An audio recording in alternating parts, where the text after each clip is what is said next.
জুলাই আন্দোলনে নেতৃত্ব দিয়ে জনপ্রিয়তা পায় বৈষম্য বিরোধী ছাত্র আন্দোলনের নেতারা। ৫ আগস্ট শেখ হাসিনা দেশ থেকে পালিয়ে যাওয়ার পরও দেশের রাজনীতিতে সক্রিয় থেকেছেন আন্দোলনের নেতাকর্মীরা। সেই ধারাবাহিকতাতেই জাতীয় নাগরিক পার্টি নামে একটি রাজনৈতিক দলের আত্মপ্রকাশ ঘটে তাদের মাধ্যমে। ক্ষমতা না জনতা, ইয়াপস না সংগ্রাম, দালালি না রাজপথ। তবে জুলাই আন্দোলনে নেতৃত্ব দিয়ে ব্যাপক জনপ্রিয়তা অর্জন করলেও সম্প্রতি নানা বিষয়ে সমালোচিত হয়েছে এনসিপি। এর মধ্যে জাতীয় নাগরিক পার্টির জ্যেষ্ঠ যুগ্ম সদস্য সচিব পদ পাওয়ার পর থেকে সামাজিক যোগাযোগ মাধ্যমে সমালোচিত হন ডক্টর তাসনিম জারা। তাসনিমের বিরুদ্ধে ওঠা অভিযোগ, জুলাই আন্দোলনে ভূমিকা ছিল না তার। অন্যদিকে ১৫১ সদস্যের কমিটিতে এলজিবিটিকিউ সদস্য মুনতাসির রহমানকে জায়গা দেয়া নিয়েও সমালোচনার মুখে পড়ে দলটি। এনসিপির আত্মপ্রকাশের সমাবেশে জুলাই আন্দোলনের শহীদ আবু সাইদের পরিবারকে আমন্ত্রণ না জানানো নিয়েও বিতর্ক সৃষ্টি হয় চারপাশে। এছাড়া চাঁদাবাজি ও ভাঙচুরের অভিযোগে বৈষম্য বিরোধী ছাত্র আন্দোলনের ১৪ সদস্যকে আটক করা হয় সম্প্রতি। এতে করেও সমালোচিত হয় এনসিপি। সেই সঙ্গে জুলাই আন্দোলনে আহতরাও সুচিকিৎসার অভাবে বিভিন্ন সময়ে স্লোগান দেন এনসিপির নেতাকর্মীদের উদ্দেশ্যে।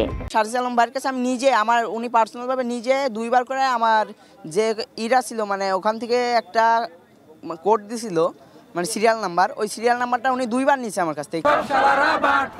আহতরা বুঝে গেছে, সব শালারা বাটপার, আহতরা বুঝে গেছে, আবু সাইদ মুগ্ধ, শেষ হয়নি যুদ্ধ। জুলাই হত্যাকাণ্ডের সময় আন্দোলনের তীব্রতা কমাতে শেখ হাসিনার নির্দেশে বন্ধ করে দেয়া হয় দেশের সরকারি বিশ্ববিদ্যালয় ও হলগুলো। এই অবস্থায় ঢাকার বিভিন্ন এলাকায় প্রতিরোধ গড়ে তুলে আন্দোলনের গতি ধরে রাখে বেসরকারি বিশ্ববিদ্যালয়ের শিক্ষার্থীরা। মাত্র ৩০% টাকায় জমির মালিক হয়ে নতুন বাংলাদেশের গড়ে তোলার স্বপ্ন দেখা বাংলা বসতি। দেশের পরিবর্তিত এই অবস্থায় জুলাই বিপ্লবে ভূমিকার জন্য তাই বিভিন্ন মহলে প্রশংসিত হন বেসরকারি বিশ্ববিদ্যালয়ের ছাত্রছাত্রী। তবে এনসিপির ছাত্র সংগঠনের গুরুত্বপূর্ণ সব পদে উপেক্ষা করা হয় প্রাইভেট বিশ্ববিদ্যালয়ের শিক্ষার্থীদের। এভাবে পদ বঞ্চিত ও তাদের সঙ্গে তেমন আলোচনা না করায় সমালোচিত হয় এনসিপির শীর্ষ নেতৃত্ব।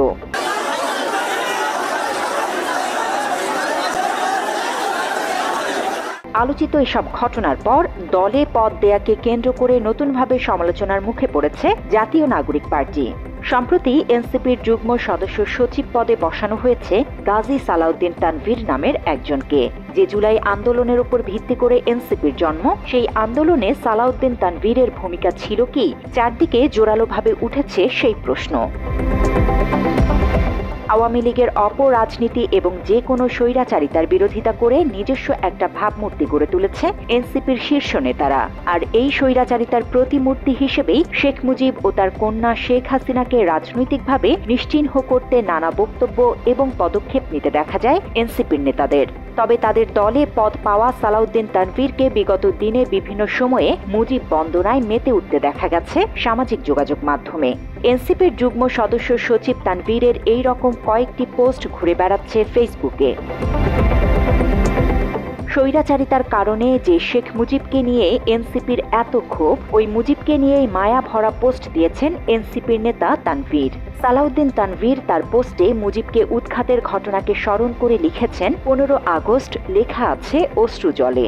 অন্য আরেকটি পোস্টে মুজিবকে মহানভাবে তুলে ধরতে তাকে কোট করে তানভীর লিখেছেন যে আঘাত করেছিলাম পাকিস্তানিদেরকে, সেই আঘাত করতে চাই এই ঘুণে ধরা সমাজ ব্যবস্থাকে। শেখ মুজিবকে কোট করে এনসিপির তানভীর তাকে মহান বানিয়েছেন অন্য আরেকটি পোস্টেও। ওই পোস্টে মুজিবের বরাতে তিনি দেখিয়েছেন মানুষের ওপর শোষণ ও অত্যাচার করা উচিত নয়। জুলাই আন্দোলনে বৈষম্য বিরোধী ছাত্র নেতাদের উদ্যোগে স্বৈরাচার হাসিনার অত্যাচারের প্রতিবাদে ফেসবুকের প্রোফাইল লাল করার ভার্চুয়াল কর্মসূচি পালন করা হয়। সারা দেশের ফেসবুক ব্যবহারকারীদের বেশিরভাগ মানুষ এই কর্মসূচিতে শামিল হন। বিপরীতে শোকের নাটক দেখিয়ে ফেসবুক প্রোফাইল কালো করার এক ধরনের নির্দেশনা দেয় আওয়ামী লীগ। জুলাই বিপ্লবের ওই সময়ে এনসিপির নেতা তানভীরের ফেসবুক প্রোফাইলও কালো দেখা যায়। তবে সালাউদ্দিন তানভীরের ফেসবুক প্রোফাইলে ভাইরাল হওয়া এসব পোস্ট বর্তমানে খুঁজে পাওয়া যায়নি, কিন্তু বিএনপি ও জামায়াতকে নিয়ে সমালোচনার পোস্ট রয়েছে তার ফেসবুকে। এর মধ্যে একটি পোস্টে তিনি লিখেছেন, হাসিনার পতনের পর দেশটা খালেদা জিয়া বা তার পরিবারের হাতে তুলে দিলে 24-এর শহীদদের সঙ্গে গাদ্দারি করা হবে। তবে এর কোনো কারণ উল্লেখ করেননি তিনি। ফলে দ্বিধায় পড়েছে সাধারণ মানুষ। কারণ 24-এর বিপ্লবে বৈষম্য বিরোধী আন্দোলনের নেতারা নেতৃত্ব দিলেও স্বৈরাচার হাসিনাকে বিদায় করতে রাজপথে শক্ত অবস্থান নিয়েছিল বিএনপির নেতাকর্মীরা। অন্য আরেকটি পোস্টে এনসিপির তানভীর লিখেছেন, নীল নদের পানি নীল না, জামায়াতে ইসলামী মানে ইসলাম না। সালাউদ্দিন তানভীরের ভাইরাল হওয়া পোস্টের স্ক্রিনশটের মন্তব্যের ঘরে অনেকেই বলেছেন, এনসিপির বহু নেতাই অতীতে ছাত্রলীগ ও আওয়ামী লীগের রাজনীতির সঙ্গে জড়িত ছিল। আমার বঙ্গবন্ধু মুচলেখা দিয়ে নিজের ছাত্রত্ব ফিরিয়ে নেননি, অন্যায়ের সাথে আপোষ করেননি। আমার বঙ্গবন্ধু দেখিয়েছেন কিভাবে নারীকে সম্মান করতে হয়। তিনি বলেছিলেন, এই স্বাধীন বাংলায় যত বীরঙ্গনা রয়েছে তার বাবার নামের পাশে আমার নাম লিখে দিও, আর ঠিকানা দিও ধানমন্ডি 32। ওই শেখ মুজিবুর রহমান 1971-এর পরে এই বাংলাদেশের অস্তিত্ব, এই বাংলাদেশের যে সার্বভৌমত্ব সেটি নষ্ট করে দিয়েছিল এই বাংলাদেশকে একটি দেশের কাছে ইজারা দিয়ে। এনসিপির উত্তরাঞ্চলের মুখ্য সংগঠক সার্জিস আলম শেখ মুজিবকে নিয়ে ভিন্ন সময়ে বক্তব্য দিয়েছেন ভিন্নভাবে। প্রচণ্ড আওয়ামী লীগ বিরোধিতা করে সাধারণ মানুষের কাছে জনপ্রিয়তা পায় সার্জিস সহ এনসিপির বর্তমান শীর্ষ নেতৃত্ব। তবে নতুন রাজনৈতিক দল গঠনের পর তাদের পলিটিক্যাল আদর্শ নিয়ে আর বিভ্রান্ত হতে চায় না সাধারণ মানুষ। একাধারে আওয়ামী লীগের বিরোধিতা, আবার শেখ মুজিবের বন্দনা করা মানুষদের এনসিপিতে দেখে দ্বিধায় ভুগছে জনতা। এই অবস্থায় ভোটের রাজনীতিতে কেমন করবে এনসিপি জোরালো হয়েছে সেই প্রশ্ন। দেশের প্রচলিত রাজনৈতিক দলগুলোর আদর্শ অনেকটাই পরিচিত সর্বসাধারণের কাছে। অনেকের মতে সময় এখন নতুন দলের আদর্শ বোঝার। গতানুগতিক রাজনীতি নাকি ভিন্নতা, উত্তর মিলবে সামনের নির্বাচনে। তবে তার আগেই এক জরিপে দেখা গেছে, এখন নির্বাচন হলে শতকরা 5% মানুষ ভোট দিবে ছাত্রদের নতুন রাজনৈতিক দলকে। জরিপে অংশ নেয়াদের মধ্যে সবচেয়ে বেশি 41% মানুষ ভোট দিতে চায় বিএনপিকে। জান্নাতুল ফেরদৌস তমা, বাংলা এডিশন।